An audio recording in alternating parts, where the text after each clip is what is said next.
Hello, students. My name is Ranjit Paul, and welcome to the English Matters grammar lesson for each one of us. It's been a long I have been doing a lesson on English grammar. Today, let me start a new lesson, and that is from English literature. Now, before we start the lesson, let me tell you that recently I have got one book published which is for sale on Amazon. The name of the book is English Matters Grammar One Step at a Time. You can get the copy of this book by ordering it online just for ₹99. Very soon the paperback edition will be also available, but those who are interested in reading ebooks can get the copy of this book on your device. Okay, so let's get started. Today I'm going to start a poem by Robert Frost, Stopping by Words on a Snowy Evening. Now, before we start this poem, let's learn something about Robert Frost. Robert Frost was an American poet, and he was the winner of 4 Pulitzer Prizes.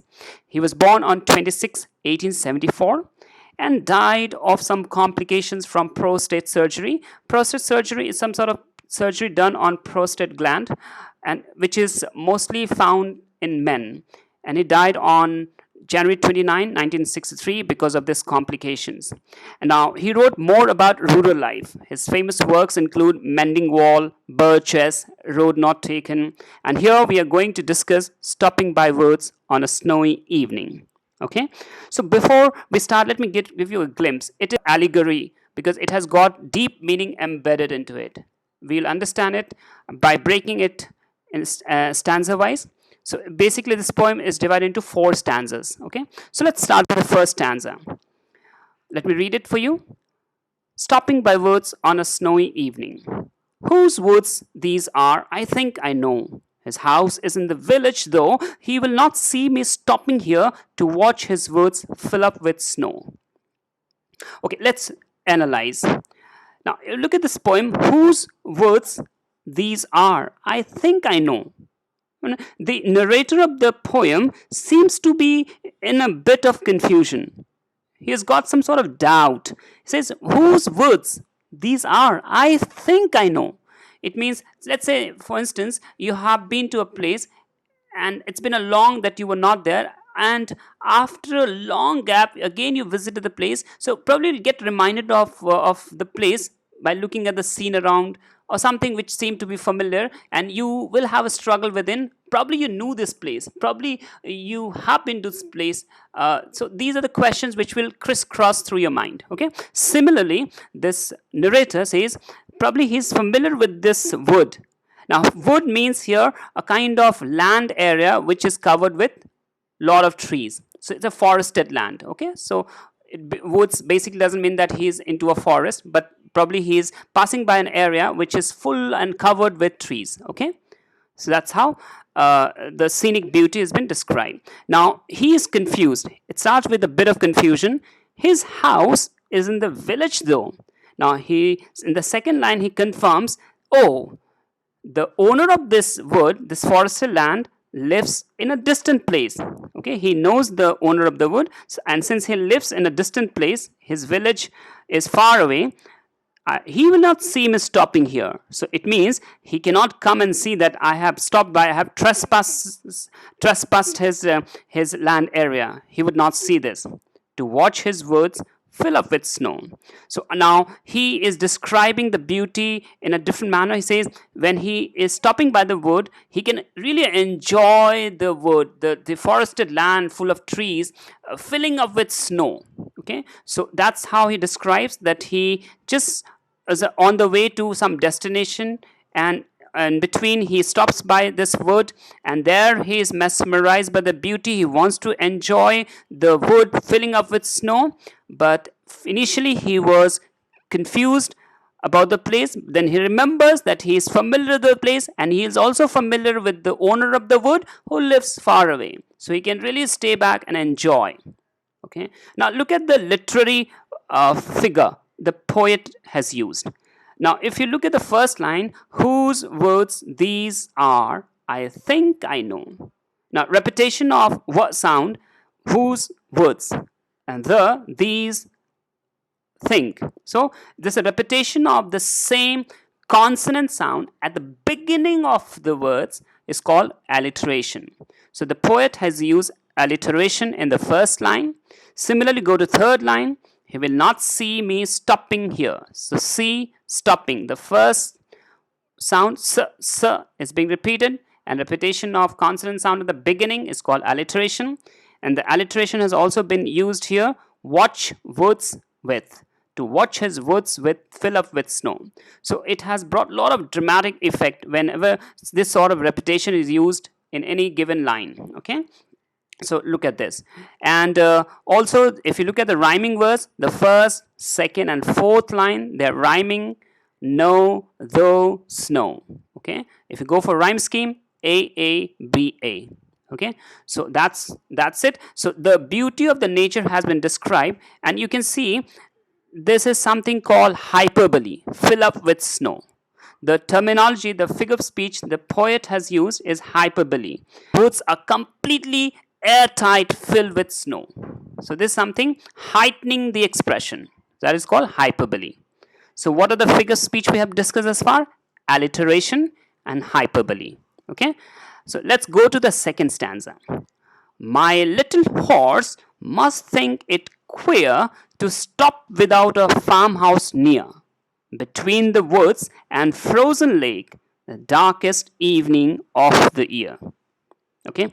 Now, since he is now stopped by the wood and now he sees the beauty of the nature, but looking at this experience, stopping by the wood, the horse is little acting, finding it little strange. Queer means strange. Now, why his horse finding it strange?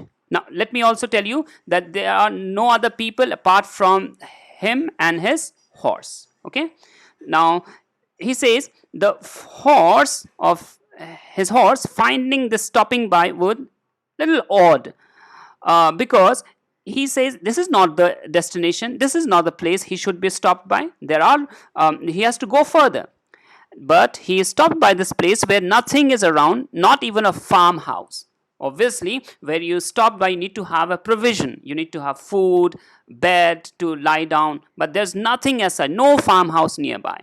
Between the woods and frozen lake, the darkest evening of the year. And look at the geographical setting, the atmosphere. It says it's a frozen lake, it's wintry weather, cold, and this evening, which is called to be the darkest evening of the year. So you can see the description of the atmosphere around.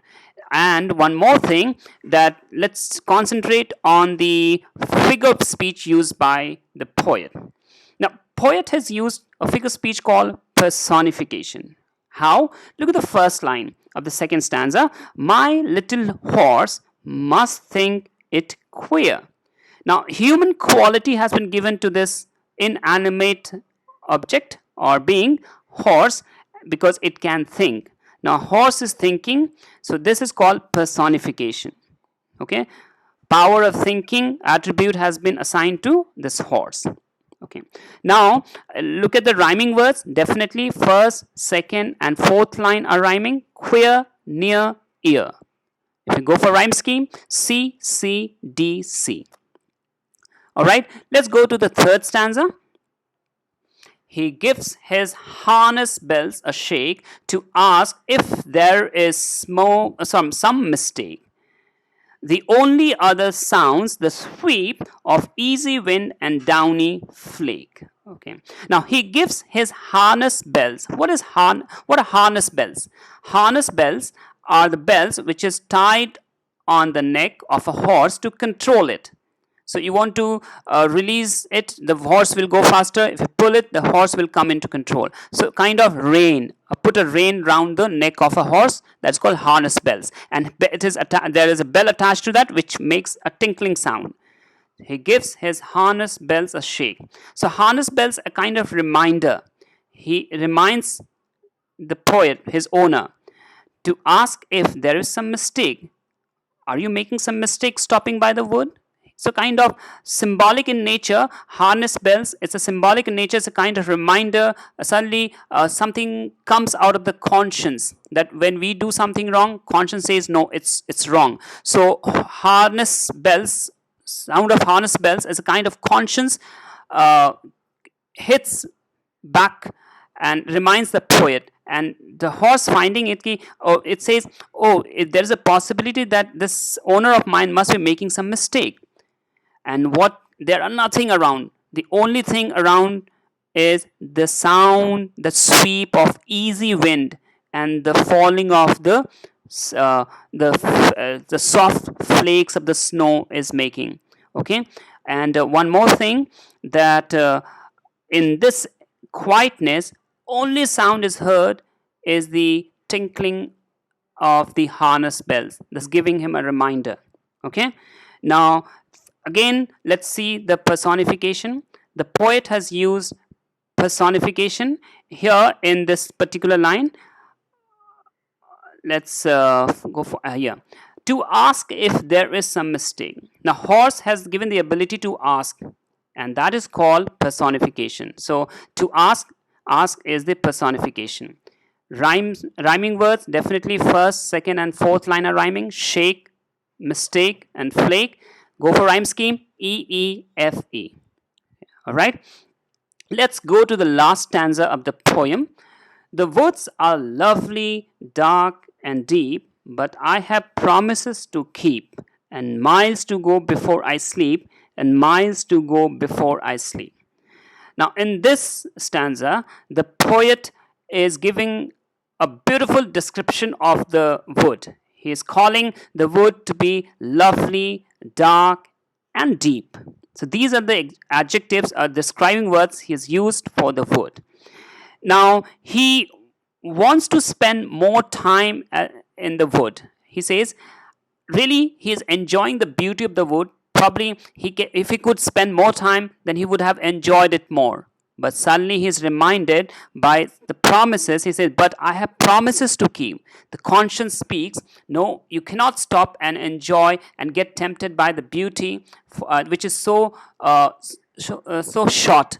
Okay, so you have to keep moving, and miles to go before I sleep. So he gets reminded there are a lot of things he has to do, and you cannot stop by and enjoy and spoil the rest of the life just by sitting here. So he says he has got miles to go before he sleeps. So sleep is symbolic in nature, because now this word sleep has repeated, rather the two lines seem to be repeated, and miles to go before I sleep and miles to go before I sleep. So sleep is a metaphor. It represents death. So he says, before I die, I have got a lot of things, lot of commitments, lot of purposes to meet. So I cannot just sit here and get tempted. I have to keep moving. Message comes across through the beautiful description of this scenic beauty of a wood, and how he stops by and how he gets reminded of his deeds and his purposes, and he decides to keep moving and decides to go further. Probably he says, I have promises to keep. Probably he's on the way back to his home, and the destination is his home, and before so he cannot stop by and let the family suffer, because maybe he has to meet his family member. He has to meet the needs of the family. So he has to go and fulfill that commitment, fulfill that need of the family.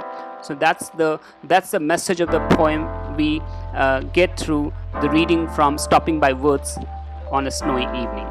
The figure speech uses this last stanza. Here you will see the first line. The woods are lovely, dark and deep, where d sound, this alliteration has been used. And the last two lines, the figure speech uses repetition. And definitely allegory is one of the figure speech being depicted through this stanza. So I will be doing some question and answer in the next lesson of this Stopping by Woods on a Snowy Evening. So I hope you like the lesson. Just leave a comment in the comment section below, and please make a visit to Amazon to get a copy of my book, and I'll see you soon with a new lesson. Until then, you take care. Have a great day. Bye bye.